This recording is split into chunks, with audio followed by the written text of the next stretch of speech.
তো হঠাৎ করে আমার স্বামী আমাকে বলতেছে যে, "তাসফিয়া শোনো, আমার গরুর মাংস খাইতে ইচ্ছা করতেছে।" তখন আমার হাতে তো টাকা নাই। তখন আমি কি করব?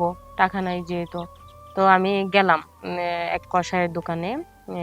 গিয়ে বললাম যে, "ভাইয়া, আমার স্বামী তো অসুস্থ, আমার হাতে তো টাকা নাই। আ আমাকে কি আপনি ১ কেজি গরুর মাংস দিতে পারবেন?" উনি তখন বলল যে, "আমি তো টাকা ছাড়া কাউকে মাংস দেই না। আ একটা শর্তে আমি তোমাকে গরুর মাংস দিব।" তখন আমি বললাম যে, "ভাইয়া কি শর্তে?" তখন উনি আমাকে বলতেছে কি যে, তুমি আমার সাথে ১ রাত কাটাইতে পারবা? তাহলে সেটার বিনিময়ে কিন্তু আমি তোমাকে ১ কেজি গরুর মাংস দিতে পারবো। তখন আমি ২ মিনিট ভাবলাম যে এখন কি করব? স্বামী আমার অসুস্থ। আবার কি ১ বছর পর আমার কাছে বলছে সে গরুর গোশত খাবে। অসুস্থ মানুষ। আমি আমার স্বামীকে অনেক ভালোবাসি। তারও আমি কথা দিয়ে আসছি যে, "আমি যাইতেছি, আমি ১ কেজি গরুর গোশত নিয়ে আসতেছি, আমি তোমাকে রান্না করে খাওয়াবো।" বলল, আসসালামু আলাইকুম। সুপ্রিয় দর্শক বন্ধুরা, আশা করি আপনারা ভালো আছেন।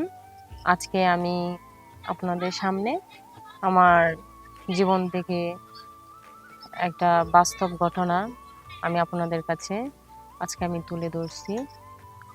আশা করি আপনাদের ভালো লাগবে। মনোযোগ সহকারে আমার গল্পটা পুরোটাই শুনুন। আমি হলাম দিনাজপুরের মেয়ে, তাসফিয়া। আমি আমার বাবা-মায়ের সংসারের সবচেয়ে ছোট মেয়ে। আমার আমার বাবা আমাকে আমার বাবা-মা আমাকে অনেক ভালোবাসতো। তারা আমাকে অনেক তারা আমাকে আরকি ছোট থেকেই আমাকে সবসময় মানুষের সাথে কিভাবে ভালো ব্যবহার করতে হবে, সবসময় মানে ভালো আ ভালো আদেশ দিত, উপদেশ দিত যে, "তুমি কখনো মানুষের সাথে খারাপ ব্যবহার করবা না।" আমি ছোট থেকেই সবসময় নীরব প্রকৃতির মেয়ে ছিলাম। সবসময় নিজেকে একা রাখতে ভালো লাগতো।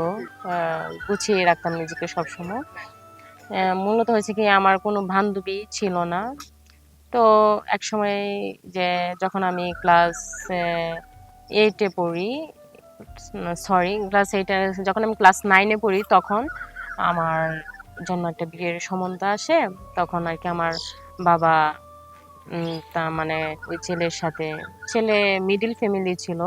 আ তার সাথে আমার বিয়ে হয়। বিয়ে হওয়ার পর অ্যা আমাদের সংসার ভালোই চলছিল।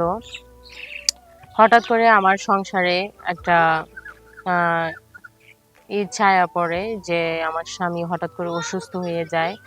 আ অসুস্থ হওয়ার কারণে মূলত আমার ২ টা সন্তানকে নিয়ে চলাটা আমার মুশকিল হয়ে গেছিল। মানে উনি অসুস্থ উনি অসুস্থ বলতে গেলে কি যে আমার আমার সংসারটাই যেমন অচল হয়ে গেছিল। কারণ আমি আমার স্বামীকে অনেক ভালোবাসতাম। মানে উনাকে আমি কখনো বুঝাইতেও দিতাম না যে উনি যে অসুস্থ তাকে আমি এতটা যত্নে রাখতাম। তো আমি যখন মানুষের বাড়িতে কাজ করতাম, কাজ করে যে টাকাটা আমি পাইতাম, ওই টাকা দিয়ে আমার সংসারটাও এতভাবে ভালো করে চলছিল না। কারণ যে টাকাটা আমি পাইতাম ওইটা আমার স্বামীর ওষুধের পিছনে যেত। আমার স্বামীকে, আমার ছেলে-মেয়েকে আমি একটা ভালো খাবারও দিতে পারতাম না।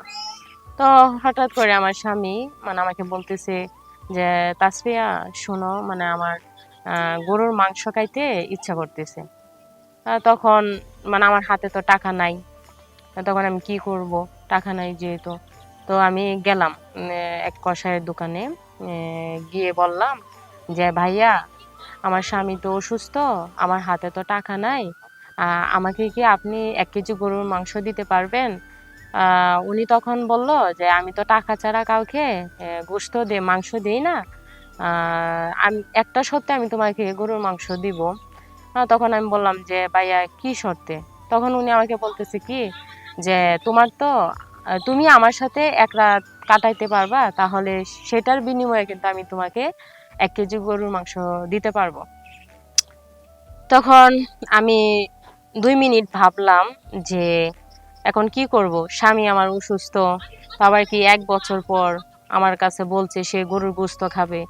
অসুস্থ মানুষ, তাকে আমি আমার স্বামীকে অনেক ভালোবাসি, তারও আমি কথা দিয়ে আসছি যে আমি যাইতেছি, আমি 1 কেজি গরুর গোশত নিয়ে আসতেছি, আমি তোমাকে রান্না করে খাওয়াবো। তো অবশেষে আমি ওই কসাইয়ের কথায় মানে তার কথায় আমি রাজি হই, তার সাথে আমি 1 রাত কাটাই। কাটানোর পর সে আমাকে 1 কেজি গরুর গোশত দেয়। দিলে আমি ওইখান থেকে চলে আসি, আমি আমার স্বামীকে রান্না করে খাওয়াই। তো মূলত আমি এই গল্পে আমি এটাই বোঝাইতে চাইছি যে আমি আমার স্বামীকে এতটাই ভালোবাসি যে আহ, সামান্য এক 1 কেজি গরুর মাংসের জন্য আমার স্বামীকে খাওয়াবো বলে একটা কসাইয়ের সাথে আমি 1 রাত কাটাইছি। এটাই আমার গল্প। আসসালামু আলাইকুম।